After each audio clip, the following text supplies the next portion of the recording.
ዘይነብ ከበራክ የበለጠ ካድርን ወደ እሷ የማስመለስ በጣም ሰፊ እድል አላት። በአንድ በኩል ሰራት ደግሞ የአባት ሁኔታ እያፈላለገ ነው የሚገኘው። በተለይ ደግሞ አባቱ ከዚህ ቀደም ነጃቲን ሲያስገድለው ነጃቲ በእጁ የያዘው ደብዳቤ ነበረ።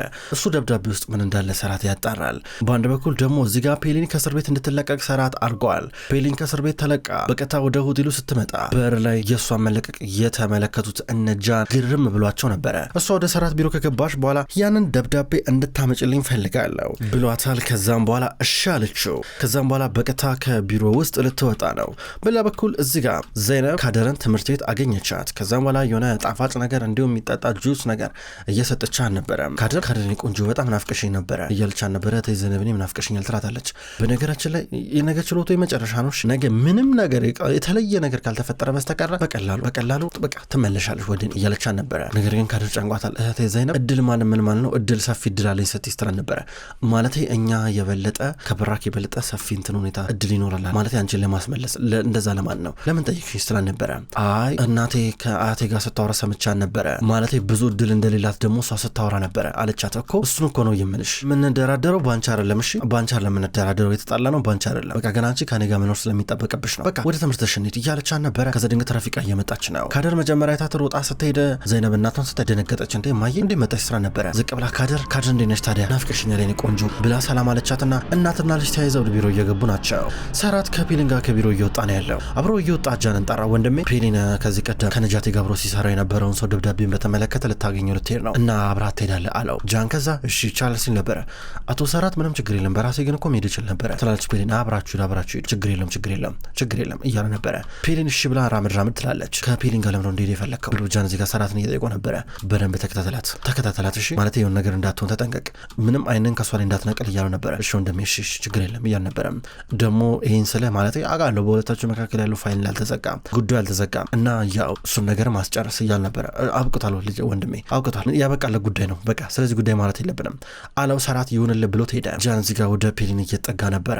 ወደ እሷ እየቀረበ እኔ ውጭ ነው መኪና ያለ ነምጣ እያላ ነበረ። ተያይዘው ይወጣሉ። በሌላ በኩል አሁን ዘይነብና እናቷ ቁጭ ብለው እያወሩ ናቸው። ሻይ እየጠጡ ማውራታቸውን ቀጠሉ።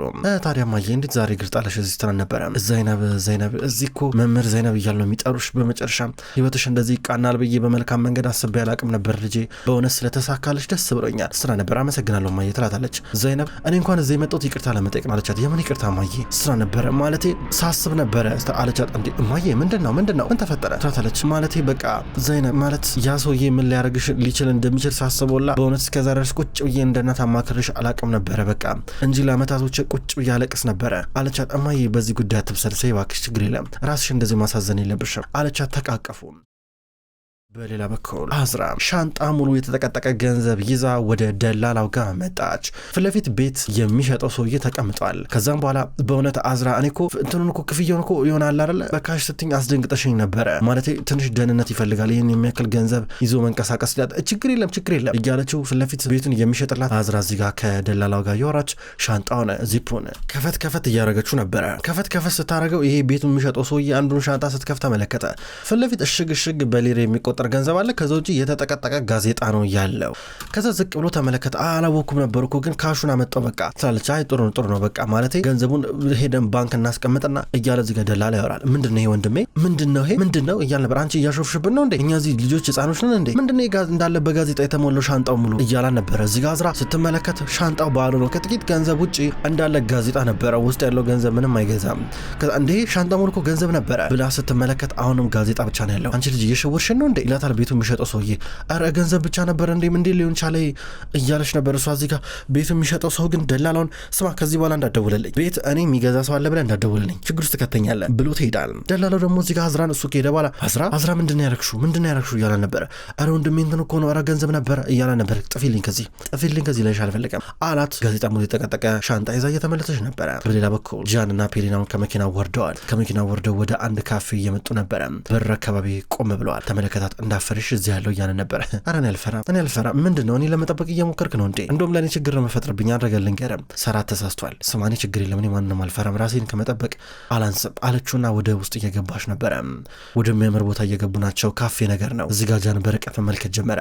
ልክ ብቻዋን እንደመጣችውና መምሰል አለባት። ከጥቂት ደቂቃዎች በኋላ ነው ሰውየው ይመጣ የተባለው። ጃን ተደብቆ ማየት ጀመረ። ድንገት የሆነ ወጣት መጣ። ሱፍ ልብስ አድርጓል። ይቅርታ አድርጊልኝ ብሎ ተቀመጠ። ይቅርታ አድርጊልኝ እኔ ሰው እየጠበቅኩኝ ነው እባክህ ከዚህ ጋር ተነስ አለችው። ታሪክ አይመጣም እሺ አይመጣም እያለ ነበር። አንተ ማን አለችው። ዩሱፍ ነው የላከኝ ፔሊን ይህንን ደብዳቤ በተመለከተ ይህን ነገር መከታተሉን እንድታቆም ንገራት ብሎ ነበር የላከኝ። ይሄ የአባትና የልጅ ጉዳይ ነው ረፊ ገና ከሆነ ብታቆም ይሻልሻል ብሏት ሄደ።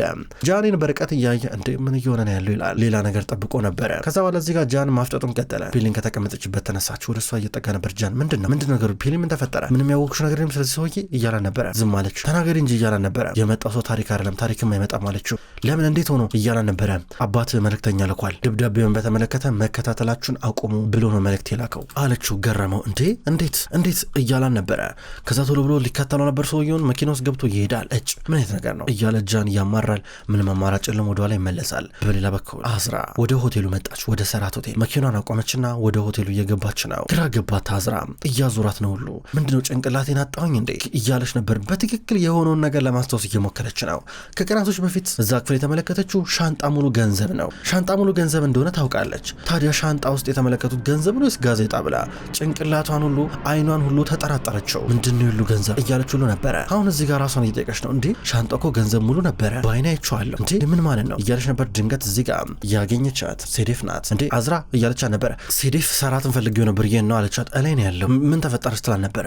ምን ትላታለች። ሰራት ቁጭ ብሎ ነበር። መጣች ድንገት ወደሱ አዝራ ከሴዴፍ ጋር ሰራት ፈልጌ ነበር ስትላ ነበር። ሴዴፍ ችግር የለም አንቺ ሂጂ እያለ ነበር። ምንድነው ችግር አለ እንዴ አዝራ እያለ ነበር። ሰራት ኧረ ቤታችን ውስጥ ሌባ ገብቷል መሰለኝ ያ የነገርኩ ገንዘብ የለም ሻንጣ ሙሉ ተሰረቀ እኮ አለችው። ሌባ አዝራ ሊሆን አይችልም እንዴ በር ላይ እኮ ጠባቂዎች እኮ አሉ ግቢው በካሜራ የተሞላ ነው እንዴ ምን ማለት እንዴ ሌባ ሊገባ ይችላል እንዴት ያን ሁሉ ገንዘብ አውቆ ሊገባ ይችላል እያለ ነበር። አላቅም ግን እንደዚህ ሆና ገንዘቡ ሙሉ ተሰርቋል። ሰራት ምን እየሆነ ነው ያለው እዚህ ቤት ውስጥ እንዴ ቅድም የሆነ ለሪል ስቴት አማካሪ ገንዘቡን ልከፍል ነበር ቤት ልገዛ ነገር ግን እንዳለ ምንም ነገር የለም ሻንጣ ውስጥ ጋዜጣ ብቻ ነው ያለው ተጫወቱብኝ አለችው። ቁጭ በይ ተረጋጊ መጀመሪያ እያለ ውሃ ዘዘላት። እሺ ንገረኝ አዝራ ይልሽ ሲጀመር ይልሽ እኛ ቤት ውስጥ ሌባ ይገባል የሚለው ነገር ውሸት ነው ከእውነት ያለፈ ነገር ሊሆን አይችልም። ከፈለግሽ የካሜራ ምስሎችን ልመለከት ይችላል እያለ ነበረ። እንዴ ሰራት እያልኩ ያሉት እኮ ሻንጣ ውስጥ ገንዘብ አይቻለሁ ሙሉ ገንዘብ ይሄ ህልም ምናምን ነገር አለም የምሬን እኮ የምልህ አለችው። እስኪ አንድ ጊዜ መጣው ብሎ ስልኩን ከኪስ ውስጥ እያወጣ ነበረ። እየተደወለልን ያለው ወንድሜ ምን ተፈጠረ ይላል። ጃን ነበር የደወለው። ስለዛ ሰውዬ ምንም ያወቅነው ነገር የለም። እንዴት ሆኖ እያለ ነበረ። ሰራት ያ ሰውዬ ፔሊን የነገረች ጭራሽ አልመጣም አባቴ ሌላ ሰው ልኮ ነበረ ይሄን ነገር መከታተል አቁሙ ምናምን ብሎ በሌላ ሰው ወደ ፔሊን መልእክት ልኳል ገብተዋል አይደለ እና በጭራሽ ሊይዘውም አልቻልኩም እኔ ቶሎ ብሎ አመለጠ እያለ ነበረ። በጣም አሪፍ እሺ ጥሩ በቃ ብትይዘው ጥሩ ነበር ይነግረን ነበረ በቃሽ እንገናኝ ማታ እናወራለን አለው። እሺ ወንድሜ ብሎ ጃን እዚህ ጋር ስልኩን ዘጋው። ፔሊንና ጃን ይተያያሉ። ከዛ ሰራት ወደ አዝራ መጥቶ አዝራ እያለ ነበር። አዝራ ከተቀመጠችበት ተነሳች። እንዴት ነው ታዲያ ምን ማድረግ ትፈልጊያለሽ አሁን እያለ ነበረ። ከፈለግሽ እዚህ ቆይ አላት። አይ ደክሞኛል ቤት ይሻለኛል አለችው። እሺ ሾፌር ልላክልሽ እንደዚህ መንዳት የለብሽም ይላታል። አይ ራሴ ነዳለሁ ቶቶ ችግር የለም ራሴ ነዳለሁ አያስፈልግም እያለችው ነበረ። አዝራ እንደዚህ አትሁኝ ነበር። ሰራት እባክህ ምናልባት የደህንነት ካሜራው ቼክ ይደረግሽ ሌባ ገብቶ መሆን አለበት አለችው። እሺ አላት። በሌላ በኩል ጃንና ፔሊን የሆነ ቦታ ደረሱም። ከዛ በኋላ አሁን መኪናውን እዚህ ጋር ቆመው እያለችው ነበረ። መኪናውን ካቆመላ በኋላ እሷ ልትወርድ ነው። የምትቆይበት ቦታ አለሽ ገንዘብ አለሽ ቤት አለሽ ንገርኝ እስኪ እያለ ነበረ። ጃን እሷ አንተን አይመለከት ብላ ከመኪናው ወረደች። ድንገት እየተከተላ ነበረ። ወደ ልትሄጂ ነው ታዲያ ወደ ልትሄጂ ነው እያለ ነበር። ስማ አንተን እኔን እንደዚህ ማድረግ አትችልም ስትለው ነበረ። እኔንም ደግሞ ልክ እንደ ጥፋተኛ ማድረግ አትችይም በቃ ሸወርሽኝ አትሳሳትሽኝ ከነጃቲ ጋር ስትጣመሪ ነበረ እና ምን ማድረግ ነበረብኝ መጀመሪያ ላይ አእምሮ ውስጥ የመጣውን ነገር ነበር ያደረኩት እያለ ነበረ እኮ በቃ ከዚህ በኋላ ምንም ስለኔ ማሰብ አይጠበቅብህም በቃ አንድ ጊዜ ህይወቴን ምርር አድርገዋል በቃ ምን አገባ ምን ይመለከታል አለችው። ገረመው። ምን ሆና ነው እንደዚህ የምትሆንብኝ ብሎ እያሰበ ነበረ። አዝራ ወይኔ ምን ይሻለኛል ብላ እያንገዳገዳት አሁን ከሆቴሉ እየወጣች ነበረ። መኪና አምጦልኝ ብላ እየጠየቀች ነው። ከዛ ግራ ገባት። ድንገት እያሰበች ነው። ደገፍ አለች አጥሮ። በድንገት ሙስጠፋ እያት አዝራ እያለ ነበር። አዝራ ብድን አላለሽም እንዴ ብሎ ደገፍ አረገ። እጇን እያያዘ ነበረ። ግራ ገብታ ታየችው። ትንሽ ደንዘዝ እያለኝ እኮ ነው ታውቃለህ አለችው። ምኑ ችግር አለ እንዴ እያለ ነበር። አንተ እዚህ መስራት ጀምርክ እንዴ አለችው። አዎ ሰራት እድል ሰጠኝና የሆነ ቦታ ላይ እየሰራሁኝ ነው ያለሁት እያገዝኩት ነው ስራ እያለ ነበር። አጥሩ መልካም እድል አለችው። አመሰግናለሁ እያለ ነበረ። ድንገት የሱ ጮኛ እየመጣች ነበር። ጋምዜ ቆም ብላ አየቻቸው። ጋምዜ ተናደደች። ጋምዜ ቶሎ ነው የምትቀና ሙስጠፋ ብላ ጠራቸው። ምን እያረጋችሁ ነው እዚህ ጋር ስትል ነበረ። ውይ እኔ እኮ ድንግል ላይ እኮ ብዬ ነው ጮኜ እንዴት ነው የሚሰራው ብዬ ልይ ብዬ ብላ ጣቷ እንዲታይ ብላ የጣቷ ቀለበት እንዲታይ ብላ ለአዝራ ለማሳየት ብላ እጁን እያያዘችው ነበረ። አንቺ ምን እየሆንሽ ነው ያለሽው? ለምሮ ከሱ ራስ ማቶጅ ውስጥ ነበር። ኧረ ምንም ድንገት ነበር የተገናኘ ስለች አዝራ ጋምዜ ታይታይ እንደዚህ አትበይ እያለ ይዟት እየገባ ነበር። በነገራችን ላይ ቆይ አንዴ ሙስጠፋ፣ በነገራችን ላይ የዛ ዕለት ከሙስጠፋ ጋር ስላልነበረሽ ምንም ሳላቅ ነበር የጠራሁሽ ገባሻ? የሚገርመው ነገር እንኳንም መጣሽ እንኳንም አየሽን። አንቺ ግን ምንም ለራስሽ እንኳን ክብር የለሽም። ነጭ ቀሚስሽን ለብሰሽ መጣሽ።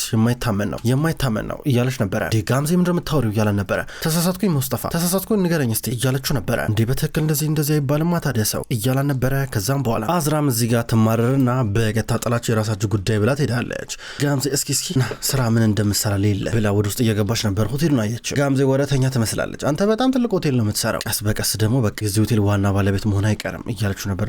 ጋምዜ ምሮ የምታወሪው ይላታል። በሌላ በኩል ሰራትና ዘይነብ ማታ ተገናኙ። ቤት ሆነው እያወሩ ነበረ። ስለ አዝራ ሁኔታ ነገራት። አዝራ በቃ የደህንነት ካሜራ እንዲታይ ብላ ነግራኛለች። ምንድነው የሚሆነው ከዚህ በኋላ? የሚገርመው ነገር ሕክምና ያስፈልጋታል ማለት ነው። አዝራ ምን ሆና ነው ግን እያለን ነበር። በእርግጥ ሰራት አዝራ ያን ገንዘብ በተመለከተ ማለት ድጋሚ እንዴት ቼክ ሳታረግ ይዛው ትሄዳለች የሚገርም ነው እያለችው ነበረ። እኔ እንጃ አላቅም ብቻ ጃን ሊሰርቀው ይችላል፣ ጃን ሊወስዱ ይችላል ስትል ነበረ አላት። ግን አዝራ እኮ ላለፉት ጊዜያቶች የተለየ ባህሪ ስታሳይ ነበረ። ማለቴ ለምሳሌ በር ከፍታ ትረሳለች፣ ቫይታሚኗን ትረሳለች፣ ብዙ ነገር እየረሳች ነው። አንድ ጊዜም ክሊኒክ ስንሄድ ቫይታሚኖቿን በተመለከተ በጣም ተጨንቃ ነበረ እያለችው ነው። ድንገት እዚህ ጋር የመጣችው እናቱ ነበረች እና ስትመጣ ማየ እያለ ነበረ። ሰራት በቃ ችግር የለም እናንተ አውሩ በቃ በኋላ እመጣለሁ ብላ ልትሄድ ነበረ። ወደ ክፍሌ ነኝ ብላ ልትሄድ ስትል ቆይ አንድ ጊዜ ማየ እያለ ነበረ። ላወራሽ የምፈልገው ነገር አለ፣ በኋላ ወንድሜ ጃን ይመጣል፣ ጃን የሚወጣል፣ አብሬያችሁ ማወራችሁ ነገር አለ አላቸው። ከዛም በኋላ አሁን በቀጥታ ይዞት መጣ። እዚህ ጋር ይዞት የመጣው ጃን ነበር፣ ዊልቸር ላይ የገፋ ጃን። ሰራት ቢሮ ነው እየጠበቃቸው ነበረ። እዚህ ጋር እናታቸውም ትገኛለች። እሺ ማየ ተናገሩ፣ እድሉን እየሰጧችሁ ነው። እናንተ ከኔ ደበቃችሁ ነገር አለ። እኔ በመወዳችሁ ሰዎች በቤተሰቤ መከዳት በጣም ነው የሰለቸኝ ያንገሸገሸኝ። እማዬ ምን እየሆነ ነው ያለው እዚህ ጋር ይላታል። ሰራት ምንድነው የምትረስተው ነበር። ሚስጥር አለ፣ በቃ የሆነ ሚስጥር አለ፣ እኔ ማላውቀው እናንተ የምታውቁት የሆነ ሚስጥር አለ፣ በሉ ተናገሩ ተንፍሱ ሲላቸው ነበረ። ሰራት ስለምን ሚስጥር ነው የምታወራው? ኧረ ምንም ነገር የለም፣ ኧረ እንደዚህ የሚባል ነገር የለም እያለች ነበረ። እዚህ ጋር እናቱ በቃ ይበቃል ጃና፣ አንተ የሆነ ነገር ደብቀኝ ነበር፣ በመጨረሻም ደረስኩበት። እማዬም አንቺን ብትሆኚ ስለ ነጃቲ ስለ ወንድሜ ብዙ ነገር ደብቀሽ ነበረ፣ በመጨረሻም በራሴ ነው ያወቅኩት። ይሄ ሸለመጥባጥ ነው፣ ተው፣ ይሄ ምንም ነገር ቢፈጠር አይነግረኝም፣ ይሄ ገና አንስቶ ይሸጠኛል፣ በዚህ ምንም እኔ አልተማመንም ሲል ነበረ። ሰራት ምንድነው የምትዘባረቀው? ምንድነው የምታወራው? ምንም እየገባኝ አይደለም እያሉ ነበረ። ስማ አንተ ለገንዘብ ብለህ ምንም ማታረገው ነገር የለም፣ አንተ ገንዘብ ብቻ ነው የምትፈልገው። ሲጀመር ይኸውላችሁ አንድ ነገር እንኳን ደብቃችሁኝ ከሆነ ማለት እንደዚህ ሸለመጥባጥ ነው ከህይወቴ ቆርጬ የምጠላችሁ ብሏቸው ይሄዳል። እዚህ ጋር እናታቸው ዞር ብላ ጃን ላይ የጮችበት ነበረ። ሰራት ግራ ገብቶት ወደ ውጭ ወጣ። ወደ ውጭ ወጥቶ ቁጭ ብሎ እያሰበ ነበረ። ከዛ በኋላ በድንገት እዚህ ጋር ዘይነብ በርቀት አየችውና እየመጣች ነበረ። መታጠገቡ ተቀመጠች። ምንድነው ስትለው ነበረ። ዘይነብ ብዙ ያልገባኝ ነገር አለ፣ ብዙ የማላውቀው ነገር አለ ስትለው ነበረ። አያርላውን ደብዳቤው በቃ ባታየው ኖሮ ምን እንደሆነ ምናምን ነገር አትጓጓም ነበረ። ምናልባት ደብዳቤው ሲጀመር መኖሩን ብትረሳው ጥሩ ይመስለኛል እያለችው ነበር። ዘይነብ እንዴ ብዬ ነው የምረሳው? ነጃቲ በእርግጥ የሞተበት ምክንያት አለው፣ ደብዳቤው ዋጋ አለ ይላታል። እሱማ ልክ ነህ ትለዋለች። ሰዓቱ ሄደ ነጋ። ዘይነብ እኔ ብቻ ነኝ ፍርድ ቤት መሄድ ያለብኝ ብላ ወደ ፍርድ ቤት እያመራች ነው። ሰራት ወደ ካምፕ ወደ ሆቴሉ መጥቷል፣ ወደ ድርጅቱ። ከዛ ደወለችለት። በቃ እኔ አላስፈልግሽም እያለን ነበር። ችግር የለም ይሄ ነገር ነው እወጣዋለሁ፣ በአሁኑ ድሌን መቀዳጀው ብቻዬን ነው፣ ምንም እንዳታስብ፣ ይሄ እኔና የሷ ጉዳይ ነው፣ ፊት ለፊት ነው መጋፈጣት አለችው። እሺ አላት። ፍርድ ቤት ደረሰች። በራክ እየጠበቀች አልነበረ። በራክ ፈርታለች። እነ ዘይነብ ተጠሩ፣ ወደ ውስጥ እየገቡ ነበረ። በሌላ በኩል አዝራ ምናልባት ጃን በእግሩ መራመድ ችሎ ይሆን ብላ እጅግ በጣም እየተጠራጠረች ናት ያለችው። አሁን እዚህ ጋር የሆነ እንደተለመደው ዶክተሩ መጣና ጃንን እግርን አንቀሳቀስ እስቲ ወደፊት ወደኋላ እያለ እያሳየው ነበረ። እንዴት ነው እዚህ ይሰማል አለው። ኧረ ምንም አይሰማኝም ይላል። ከዛ አዝራ ወደ ዶክተሩ ቀረብ ብላ ዶክተር ተስፋ አለው በእግሩ ይራመዳል አለችው። በጣም አዝናለሁ ወይዘሮ አዝራ እያለ ነበረ። እዚህ ጋር ጃን ባለቤቴ እኔ እንድራመድ ትፈልጋለች፣ ለዛ ነው ይሏል። አውቃለሁ የቻልኩትን ነገር እያረኩ ነው፣ ህክምናውን በቀጣይ እንጀምራለን ብሎ ይሄዳል። አዝራ ብረሸችው፣ ነገር ግን ተጠራጠረች። እሱን ከሸች በኋላ ዶክተሩ ምናልባት ይሄ የምራሳው ነገር ጃን በእግሩ እየተራመደ ሆኖ ይሁን እንዴ ብላ ብዙ ነገር አሰበች። ከዛ ዱላ መጣችና የጃንን እግር ባይል እየመታች ስደበድበው ነበረ። አዝራ አሁን ደግሞ ለየልሽ ይሄ እብደትሽ ከእናትሽ ብሷል፣ እኔ እኮ እንደ እናትሽ እንኳን አትሆኝም ብዬ ተስፋ ሳረግ ነበረ፣ ኧረ አደብድብኝ፣ እኔ እግሬን አያመኝም ይላታል። እሱ ግን እግሩን በጣም እየመመው ነበረ። አዝራ በፍልጥ እግሩን እየደበደበችው ነበረ፣ ምናልባት ካመመው ብላ ስሜት ከተሰማው። ክብራትና ክብራን እንኳን ወደ ቅመም ስቶሪ የዩቲዩብ ቻናል በሰላም መጣችሁ ውድ ተመልካቾች። በዛሬው ዕለት ወደ እናንተ የታመሙ አበቦች የሚሰኘው ድራማ በዚህ መልኩ ወደ እናንተ አርሻለሁ። ክብራን ተመልካቾች ቅመም ስቶሪ የዩቲዩብ ቻናል ከዚህ በኋላ የታመሙ አበቦች የሚሰኘውን አስገራሚ ደስ የሚል የፍቅር የቱርክ ድራማ ወደ እናንተ ይዞ ይመጣል። ቀኑን ጠብቄ እኔ ወደ እናንተ አርሳለሁ። ውድ ተመልካቾች በቅጠል ቲቪ ዩቲዩብ ቻናል፣ በሌላኛው ደግሞ ዩቲዩብ ቻናላችን ዘውድ እንዲሁም ሰው ወዳጅ የሚሰኘው አዳዲስ የቱርክ ድራማዎችን ወደ እናንተ አደርሳለሁ። አቀራረቤ የተመቻችሁ የወደዳችሁት ክቡራን ተመልካቾች እዛም እየገባችሁ ሄዳችሁ እንድትመለከቱ በትህትና ጠይቃለሁ። የታመሙ አበቦች እንዲሁም ሌሎች ተከታታይ ድራማ ክፍሎች በቀጣይ ወደ እናንተ ይደርሳል። በቀጣይ በአዲስ ቪዲዮ እስከምንገናኝ ድረስ በያላችሁበት መልካም ቆይታ ይሆን።